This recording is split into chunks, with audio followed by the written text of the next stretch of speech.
Hello everyone. Once again, I welcome you all on the platform of Genuine Education. This is Gaurav Sharma here now. Once again in front of you. जैसा कि हमने देखा था कि second chapter as per the 10th series that we have started, उसके अंदर हमने GST को कंप्लीट करा. देन क्वाड्रेटिक इक्वेशन का फर्स्ट लेक्चर के अंदर हमने क्या देखा, representation of the standard form of the quadratic equation, method of solution of the quadratic equation, जिसके अंदर हमने 3 डिफरेंट मेथड्स देखे थे, लाइक फैक्टराइजेशन मेथड जिसके अंदर हमने स्प्लिटिंग द मिडिल टर्म को समझा था, उसके बाद computing the square method. But ये method as per the ICSE syllabus के अंदर नहीं है, तो इसको हम नहीं देखेंगे. आज की क्लास का सेशन, आज की जो टॉपिक होने वाली है इस सेशन की, वो क्या होगी, तो आज हम क्वाड्रेटिक फॉर्मूले के बारे में डिस्कस करेंगे. जैसा कि आप यहाँ पे की पॉइंट्स आप दे सकते हो, आज की क्लास का की पॉइंट्स क्या होने वाला है. तो सबसे पहले आज हम डिस्कस करेंगे क्वाड्रेटिक फॉर्मूला को, उसके बाद उससे ही हम रिलेटेड डिस्कस करेंगे nature of roots. Nature of roots का मतलब क्या होता है कि जो भी हम क्वाड्रेटिक इक्वेशन के सॉल्यूशंस या रूट्स फाइंड आउट करेंगे, उनके नेचर्स कैसे होंगे, उसके बारे में हम देखेंगे. क्या रियल रूट्स होता है, कब इमेजिनरी रूट्स होता है, कब रूट्स इक्वल होते हैं. We will see each and everything about the nature of the root of the quadratic equation just after discussing about the quadratic formula. Then हम बात करेंगे क्वाड्रेटिक फॉर्मूला से कुछ डिराइव्ड्स इंपॉर्टेंट रिजल्ट्स होते हैं जिनका क्वेश्चंस के अंदर एप्लीकेशन बहुत ज़्यादा होता है, उसको समझना हमारे लिए काफ़ी ज़्यादा इंपॉर्टेंट है. तो क्वेश्चंस को क्रैक करने, सॉल्व करने में कोई डिफिकल्टी नहीं आए. तो चलिए शुरू करते हैं अपनी सेशन को. तो जैसा कि आज का सेशन का फर्स्ट टॉपिक है हमारा क्वाड्रेटिक फॉर्मूला, तो सबसे पहले समझेंगे, एक बार रिवाइज कर लेते हैं जो हमने पहले के लेक्चर में पढ़ा था वो क्या था. तो सबसे पहले हम देखेंगे कि क्वाड्रेटिक इक्वेशन क्या होता है. Then x square plus b x plus c equal to 0. ये ऐसी चीज दिखने वाली को हम क्या बोलते हैं, क्वाड्रेटिक फॉर्मूला. अगर हमारे पास कोई इक्वेशन है जो इस तरीके का दिखता है, x square plus b x plus c equal to 0, तो उसे हम क्वाड्रेटिक इक्वेशन कहते हैं. जिसमें और क्या चीज दी होती है जो हमने कल डिस्कस किया था, a not equal to 0, a 0 नहीं होना चाहिए, and a b and C belongs to R and R is what, real number. इतनी बातें हमने फर्स्ट लेक्चर से सीखी है कि क्वाड्रेटिक इक्वेशन को ऐसे रिप्रेजेंट करते हैं जहां नेसेसरी कंडीशन क्या है, नॉट इक्वल टू 0. मैंने बात करा था ये 0 क्यों नहीं हो सकता. अगर a को हम यहाँ पे 0 लेते हैं तो 0 इंटू एक्स स्क्वायर, ये पूरा टर्म फिनिश हो जाएगा. जो आप देख रहे हो ये पूरा टर्म खत्म हो जाएगा. तो हमारे पास क्या बचेगा, b x plus c equal to 0, जो कि एक लीनियर इक्वेशन होगा. तो क्वाड्रेटिक इक्वेशन हुआ ही नहीं, तो फिर हम डिस्कशन किसकी करेंगे. इसलिए यहाँ पे क्या दिया रहता है, a not equal to 0 and also providing here a b c belongs to real number. तो ये क्या था, किसी क्वाड्रेटिक इक्वेशन को रिप्रेजेंट करने का स्टैंडर्ड तरीका. अब हम बात करते हैं कि क्वाड्रेटिक इक्वेशन में जो रूट्स होता है, जो उसके सॉल्यूशंस होते हैं, उसका क्या मतलब. सॉल्यूशन का मैंने मतलब पहले वाले लेक्चर में मैंने बताया था कि x की वैल्यू को फाइंड आउट करना ही क्वाड्रेटिक इक्वेशन का सॉल्यूशन कहलाता है, या रूट्स कहलाएगा, या sometime it is also known as zeros find out करना, जैसा कि हमने क्वाड्रेटिक पॉलिनोमियल्स इसको रिलेट किए थे. तो आज हम देखेंगे क्वाड्रेटिक फॉर्मूला. क्वाड्रेटिक फॉर्मूला क्या होता है, this is the another way, alright, to find out the zeros, roots और solution of the quadratic equation. किसी भी क्वाड्रेटिक इक्वेशन को सॉल्व करने के लिए एक फॉर्मूला है, sometime it is also known as Sridharacharya formula. Quadratic formula को एक और ही अच्छे नाम से जाना जाता है, जिसे हम क्या बोलेंगे, श्रीधराचार्य फॉर्मूला बोलेंगे. चलिए शुरू करते हैं. तो इसकी जो x होती है को फाइंड आउट करने का है minus b plus minus b square, this is the root, minus 4ac upon 2a. जैसा कि आप देख सकते हो किसी भी क्वाड्रेटिक इक्वेशन में हम easily a b c find out कर सकते हैं. इस चीज को भी हमने लेक्चर नंबर 1 में कर रखा है. तो इस तरीके से x is equal to minus b plus minus square root of b square minus 4ac upon 2a. ये फॉर्मूला क्या देगा, इस फॉर्मूला से हम x की वैल्यू फाइंड आउट कर सकते हैं. ये है क्वाड्रेटिक फॉर्मूला. और स्टूडेंट्स, जैसा कि हमने बात किया था प्रीवियस लेक्चर के अंदर में, कि किसी भी इक्वेशन की जो नंबर ऑफ सॉल्यूशन होता है, उसके नंबर ऑफ जीरोज होते हैं और नंबर ऑफ रूट्स होते हैं, वो किस पे डिपेंड करते हैं, वो डिपेंड करते हैं उस इक्वेशन की डिग्री पे. डिग्री का क्या मतलब होता है, आप देख सकते हो कि हमें क्वाड्रेटिक इक्वेशन 1 वेरिएबल का पढ़ना है. तो जो वेरिएबल की सबसे बड़ी पावर होती है, सबसे बड़ा जो एक्सपोनेंट होगा उसे हम क्या बोलते हैं, उसे हम डिग्री बोलते हैं। यहाँ की डिग्री कितनी होने वाली है, डिग्री विल बी 2। अगर डिग्री 2 है तो इसका क्या सिग्निफिकेंस हुआ कि इस क्वाड्रेटिक इक्वेशन के दो सॉल्यूशंस होने वाले हैं, दो रूट्स होने वाले हैं, और यू कैन से दो जीरोस होने वाले हैं। तो दो जीरोस को कैसे लिखेंगे, तो इसके जो दो होते हैं, अगर हम बात करें जीरोस की या सॉल्यूशंस की, तो वो क्या होने वाली है, एक को हम ऐसे लिख सकते हैं x is equal to minus b plus square root of b square minus 4ac upon 2। यहाँ आप देख सकते हैं प्लस और माइनस है तो प्लस को एक बार लिख दिया। सेकंड में क्या है, ये एक एक्स फाइंड आउट करके देगा। सेकंड एक्स कैसे फाइंड आउट कर सकते हैं, minus b minus square root of b square minus 4ac upon 2a। इससे हम दूसरे रूट को फाइंड आउट कर सकते हैं। तो ये फर्स्ट रूट बताएगा और ये सेकंड रूट बताएगा। क्वाड्रेटिक इक्वेशन की डिग्री 2 होती है, इसका मतलब होता है इसके कितने रूट्स होंगे, इसके जो रूट्स होंगे वो 2 होंगे। रूट्स भी कितने होंगे, 2 होंगे। और रूट्स को हम क्या बोलेंगे, एक रूट को अल्फा बोला जाता है, एक रूट को बीटा। जो अल्फा और बीटा है ये ग्रीक लेटर्स हैं, इससे हम किसी भी क्वाड्रेटिक इक्वेशन के रूट्स को रिप्रेजेंट करते हैं। आप देख सकते हो अगर डिग्री 2 है तो रूट्स भी 2 होंगे और उन रूट्स को अल्फा और बीटा बोला जाता है। ठीक है, तो ये जो निकला है वो अल्फा देगा। आप इसे ऐसे भी लिख सकते हैं, alpha equal to minus b plus square root of b square minus 4ac upon 2a। और ये जो नेक्स्ट रूट है इसको हम लिख सकते हैं beta is equal to minus b minus square root of b square minus 4ac upon 2a। तो इस तरीके से हमने क्वाड्रेटिक फॉर्मूला को देखा। ये जो फॉर्मूला आप देख रहे हैं इसे क्वाड्रेटिक फॉर्मूला या सिरधर्चार्य फॉर्मूला बोला जाता है। उसको बाद मैंने क्या किया, इसको स्प्लिट किया। क्यों स्प्लिट किया, क्योंकि इस जो क्वाड्रेटिक इक्वेशन यहाँ पे है और ये फॉर्मूले में प्लस और जो माइनस है वो दो अलग अलग डिफरेंट रूट को रिप्रेजेंट करते हैं। उसी को मैंने आपको ऐसा स्प्लिट करके दिखाया है। अल्फा एंड बीटा इनके रूट्स होते हैं। तो इस तरीके से ये जो हमारे पास फॉर्मूला जो देख रहे हो उसे हम क्वाड्रेटिक फॉर्मूला बोलते हैं और सिरधर्चार्य फॉर्मूला भी बोला जाता है। तो ये रहा क्वाड्रेटिक फॉर्मूला के बारे में। अब हम बात करेंगे one more thing, that is the nature of roots of the quadratic equation. अब बात करने से पहले मैं एक बता दूं, आप सोच रहे होगे सर हमारे पास अगर 2-3 तरीके हैं किसी भी क्वाड्रेटिक इक्वेशन के रूट्स निकालने के, तो हम जब फैक्टराइजेशन मेथड को देख चुके हैं तो हमें ये नई मेथड की जरूरत क्यों होगी।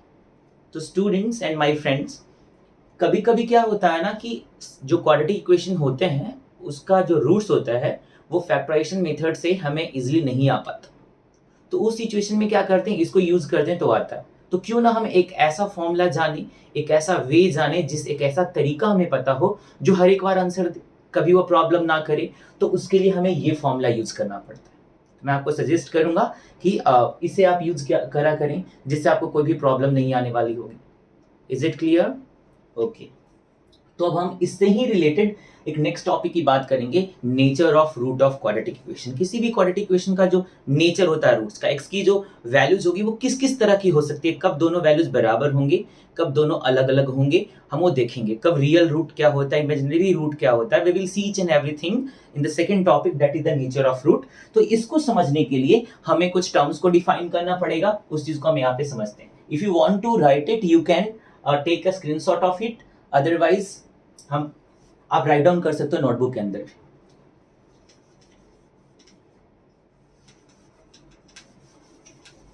माय फ्रेंड्स, यहां पे हम क्या डिस्कस करेंगे, nature of roots, topic number 2। तो उसको डिस्कस करने के लिए we need to define a term here that is known as the discriminant. अभी हम पढ़ेंगे यहां पे डिस्क्रिमिनेंट को कि ये डिस्क्रिमिनेंट क्या होता है।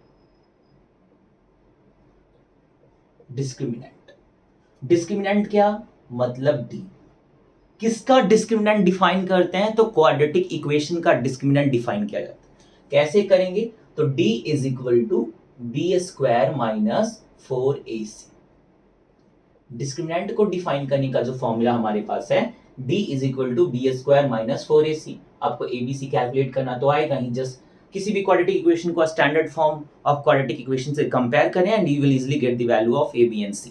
जब आपके पास abc होगा तो इस डिस्क्रिमिनेंट के फॉर्मूले में पुट करेंगे and you can easily calculate discriminant. चलिए मान लिया हम डिस्क्रिमिनेंट कैलकुलेट कर लिया, तो हम कैसे पता कर पाएंगे कि नेचर ऑफ रूट्स हमारा क्या होगा।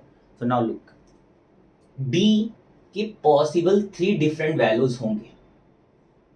डी के 3 डिफरेंट पॉसिबल वैल्यूज होंगे, वो क्या है, समटाइम डी जो होगा वो 0 से बड़ा होगा, इसका मतलब क्या होगा, पॉजिटिव होगा। ऑलराइट, 0 से बड़े का मतलब क्या होता है, पॉजिटिव। कभी वो d इक्वल टू 0 होगा, समटाइम d लेस देन 0 मतलब नेगेटिव।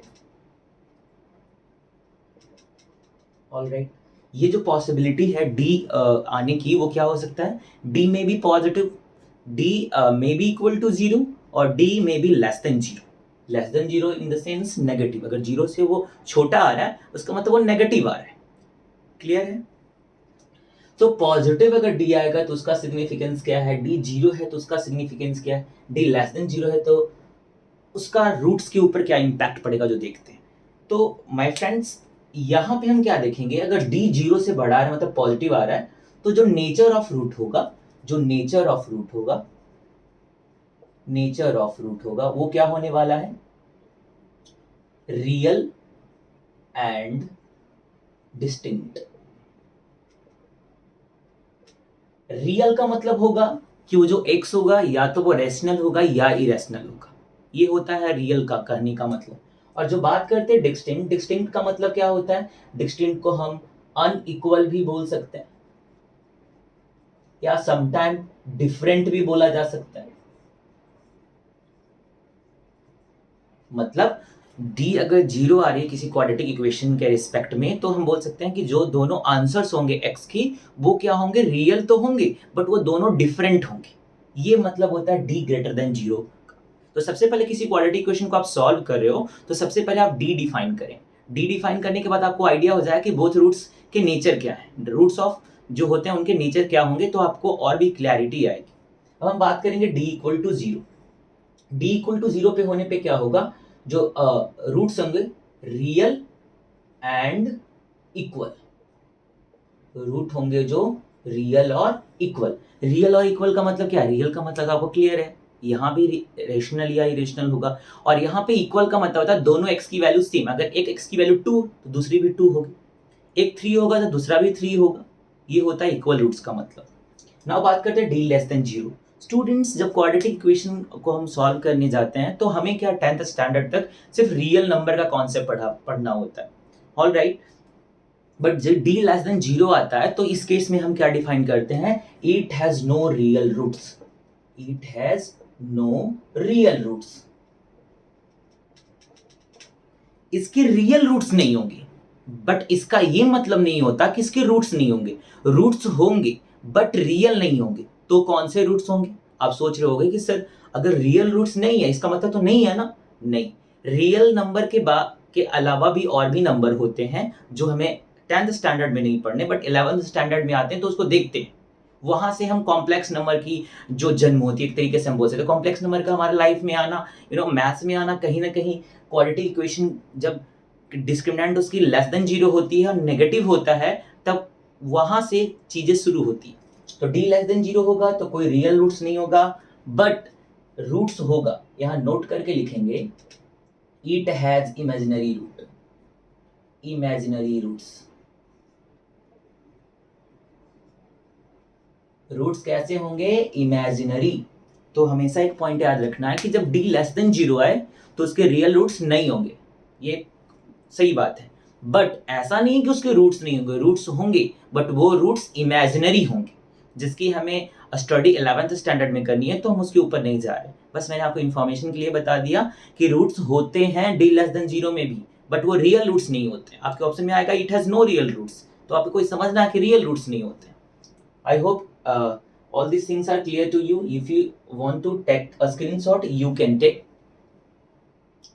चलिए, तो इस तरीके से हमने नेचर ऑफ रूट्स को भी डिस्कस कर लिया। अब हम कुछ बात करेंगे थर्ड पॉइंट की, सम इंपॉर्टेंट फॉर्मूले derived from the quadratic formula. तो आइए देखते हैं हम कैसे चीजों को समझते हैं। जैसा कि हमने अभी तक क्या देख रखा है कि अल्फा और बीटा जो होते हैं, अल्फा जो और बीटा होते हैं वो क्या होते हैं, किसी क्वाड्रेटिक इक्वेशंस के रूट्स होते हैं। ठीक है, तो अगर हमें क्वाड्रेटिक इक्वेशन का रूट्स फाइंड आउट करना है तो अल्फा और बीटा, हम जो इस फॉर्मूले को अलग अलग करके अल्फा और बीटा डिफाइन कर लेंगे। अब बात करते हैं, कभी कभी इक्वेशंस में क्या होता है ना कि हमें सम ऑफ क्या पूछा जाता है? सम ऑफ रूट्स, ये पूछा जाता है। हमसे पूछा जाता है प्रोडक्ट ऑफ रूट्स। ऑलराइट, इसके बाद एक और हम देखेंगे, पहले इन दोनों को समझते हैं। तो सम ऑफ रूट्स का मतलब क्या होता है? सम ऑफ रूट्स का मतलब होता है alpha plus beta. Product of root का क्या मतलब होता है? Alpha into beta. मतलब अगर हमें क्वाड्रेटिक इक्वेशन के अंदर सम ऑफ रूट्स अगर क्वेश्चन में पूछा जाए, क्वाड्रेटिक इक्वेशन डिफाइन करा रहेगा वहां पे और आपसे पूछा जाएगा सम ऑफ रूट्स, तो इसका ये मतलब बिल्कुल भी नहीं है कि हम क्वाड्रेटिक फॉर्मूले से अलग अलग एक अल्फा निकाले, अलग अलग से बीटा निकाले, फिर दोनों अल्फा और बीटा को ऐड करें तो यह आएगा। इसे करने में आपको थोड़ा बहुत टाइम कंज्यूम होगा, तो समय को ही तो बचाना होता है एग्जाम के अंदर में, कितना हम स्मार्टली खेलते हैं ये देखना होता है। तो आइए हम कैसे सम ऑफ रूट्स को डिफाइन करते वो देखते हैं। तो एक छोटा सा आपको मैं रिवीजन के तौर पे बताऊं तो जो हमने क्वाड्रेटिक फॉर्मूला के अंदर में सम ऑफ जीरोस डिफाइन किया था, that is alpha plus beta equal to minus b by a, वही कॉन्सेप्ट हमें यहाँ पे भी लगाना है। अगर हम बात करें सम ऑफ रूट्स की अल्फा प्लस बीटा, तो वो क्या हो जाएगा? माइनस फॉर्मूले का होता है बी अपॉन ए। आपको ध्यान रखना है ये जो माइनस है वो फॉर्मूले का, अगर बी भी माइनस में होगा तो मेंशन करेंगे उसकी प्रॉपर साइन को, और ए की भी। उसी तरीके से प्रोडक्ट ऑफ रूट्स, मतलब आप रिलेट करिए पॉलिनोमियल से, प्रोडक्ट ऑफ जीरोस क्या होता था? अल्फा इंटू बीटा सी अपॉन हुआ करता था। तो यहां भी हम उस चीज को देखेंगे, सी अपॉन ए, यहां पे प्रोडक्ट ऑफ रूट्स के बारे में आएगा। अब बात आती है सर ये कैसे आया? ये क्वेश्चन हो सकता है कि ये जो है sum of roots alpha plus beta ये कैसे आया, प्रोडक्ट ऑफ रूट्स ये कैसे आया? तो हम एक समझ सकते हैं यहाँ पे, आइए लॉजिकली समझते हैं इस चीज को कि ये चीजें कैसे हुई। अल्फा को हमने क्या डिफाइन करा? Minus b plus square root of b square minus 4ac upon 2a। Beta को क्या डिफाइन करा? Minus b minus square root of b square minus 4ac upon 2। अगर अपन को अल्फा प्लस बीटा डिफाइन करना है तो हम क्या करेंगे? दोनों को प्लस करेंगे। जब दोनों को प्लस करेंगे तो होगा क्या? See minus b plus square root of b square minus 4ac upon 2a, then plus, और यहाँ पे माइनस है तो हम इस चीज को क्या करेंगे? प्लस, यहाँ लिखेंगे minus b minus square root of b square minus 4ac upon 2a। आपके कॉन्सेप्ट की क्लैरिटी के लिए मैं ये डेरिवेशन को करा रहा हूँ। तो आप देख सकते हैं 2a का एलसीएम कितना हो जाएगा? 2a हो जाएगा। फिर यहाँ होगा माइनस बी प्लस, आप इस टर्म को क्या हटा लिख सकते हो? डी लिख सकते हो। प्लस इंटू माइनस माइनस, यहाँ से भी आ जाएगा, प्लस इंटू माइनस माइनस, और वंस अगेन हम बी स्क्वायर माइनस 4ac को क्या लिखेंगे? डी। आप देख सकते हो प्लस रूट डी से माइनस रूट डी कैंसिल हो जाएगा, और यहाँ पे माइनस बी और माइनस बी क्या हो जाएगा? माइनस 2b, एंड डिनोमिनेटर में माइनस 2a, तो 2 कैंसिल आउट हो गया, is equal to minus b upon b. ये क्या डिफाइन करा? Alpha plus beta. तो जो हमारे पास कुछ इंपॉर्टेंट रिजल्ट आते हैं किसी भी फॉर्मूले से ओरिएंटेड, तो वो कुछ अलग से कहीं नहीं है कि हमारे पास आ गया कोई फॉर्मूला, उसी चीज को मॉडिफाई किया गया है, एनालिसिस किया गया है, तो इस चीज को दिखाया जाता है, और इनका जो यूज आता है वो क्वेश्चन के अंदर आता है। अगर आप इसको सोचेंगे कि इसको हम लर्न करके रखें तो उससे कोई फायदा नहीं, क्योंकि जो भी चीजें हमारे पास होती है वो उसका प्रॉपर एप्लीकेशन क्वेश्चन के अंदर देखेंगे हम लोग। तो ये था सम ऑफ जीरोस के लिए alpha plus beta minus b by, और आप खुद से भी अल्फा इंटू बीटा को प्रूव करके सी बाई ए ला सकते हो, आप डिराइव कर सकते हो। All right, I hope you can do this. Now इस तरीके से हमारा क्वाड्रेटिक फॉर्मूला मैंने एक्सप्लेन किया, nature of roots of quadratic equation को एक्सप्लेन करा, सम इंपॉर्टेंट फॉर्मूले मैंने डिराइव किए क्वाड्रेटिक फॉर्मूला से। I hope it is clear to you everyone. तो that's all for the session. मैं आशा करता हूँ ये सेशन आपको इंटरेस्टिंग लगा होगा, इंफॉर्मेटिव लगा होगा। And my friend, once again I would like to say, if you really watch this video and you feel it is informative for you, then इस एजुकेशन फैमिली को सपोर्ट करें, subscribe करें, like करें, share करें, ताकि मैं ऐसे ही मुझे मोटिवेशन मिले और मैं आपके लिए और भी ज़्यादा इंफॉर्मेटिव वीडियोस बनाता रहूं। क्योंकि सी, एक टीचर को क्या चाहिए होता है स्टूडेंट से? अगर मैं YouTube पे आकर के वीडियोस बना रहा हूँ आपके लिए, तो मैं उसके लिए मुझे मोटिवेशन चाहिए, और मोटिवेशन कहाँ से आता है? आप लोगों से, स्टूडेंट से आता है। जब आप इसे सब्सक्राइब करते हो, लाइक करते हो, वो हमारे लिए मोटिवेशन का काम करता है, और ऐसे ही मैं आने वाले दिनों में आपके लिए वीडियोस बनाता रहूँगा, और आप पढ़ते रहें और एग्जामिनेशन पे फोकस करना, और हम ऐसे ही मचाते रहेंगे। तो that's all for today and take care of yourself. जय हिंद, जय Bharat and Vande Mataram. That's all everyone, and take care of yourself once again.